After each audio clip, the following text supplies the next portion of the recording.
Hello guys, আজকে আমরা আম মাখা খেলাম, সেহেতু আবার মামার বাড়িতে গিয়ে রাস্তাল হয়েছে এমন আজকে আমি সকাল সকাল ঘুম থেকে উঠে ধান বাড়িতে চলে আসছি। গাইস আজকে হলো আমাদের ধান কাটা দ্বিতীয় নাম্বার দিন। ধান বাড়িতে আসতে কইচাটা বের করে লেগে পড়লাম আমি কাজ করতে। আমার মনে হচ্ছে আমি সারাটা জীবন শুধু এমনই কাজ করতে থাকবো। 5টা বছর ধরে ইউটিউবে কাজ করছি, তাও সাকসেস পাচ্ছি না। আর আমার এটাই মনে হচ্ছে যে আমি কোনোদিনও ইউটিউবে সাকসেস হতে পারবো না। কেন কি তোমরা তো আমার ভিডিওগুলো দেখছো কিন্তু লাইক এন্ড সাবস্ক্রাইব করো না। কিন্তু তোমাদের সাপোর্ট ছাড়া কেউ ক্রিয়েটর হতে পারবে না। একটু কাজ করার পর আমার পেটে ইঁদুর দৌড়াদৌড়ি করছে, আমাকে শুধু পুরি ডাকছে।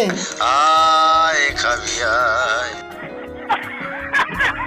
বেশি না দেরি করে তাড়াতাড়ি খেতে শুরু করে দিলাম। পুরি খাওয়া কমপ্লিট করে এখন যা রোদ্র পড়েছে আমাকে বাড়ি যেতে হবে, না হলে আমি বাড়িতে এসে স্নান করা কমপ্লিট করে সাজা পূজা করে আমি কোথায় যাচ্ছি, বাবার বাউন্টো নিয়ে বেরিয়ে পড়লাম মামার বাড়ি যাওয়ার উদ্দেশ্যে। 10 মিনিট বাইক চালানোর পর চলে আসলাম আমি মামার বাড়িতে। আমি আসতে না আসতে আমার দিদিগুলো বললো ওরা নাকি আজকে আম মাখা খাবে, তাই আর কি তাড়াতাড়ি করে একটা বাসের লগা নিয়ে তাড়াতাড়ি আম পাড়তে শুরু করে দিলাম। আম গাছ থেকে 3টে আম পেরে আমটাকে ভালো করে ঝিরঝিরি করে নিয়ে আমরা তাড়াতাড়ি আম খেতে শুরু করে দিলাম। গাইস আজকে আমি মামার বাড়িতে কেন আছি তোমরা নেক্সট ব্লগে পেয়ে যাবে।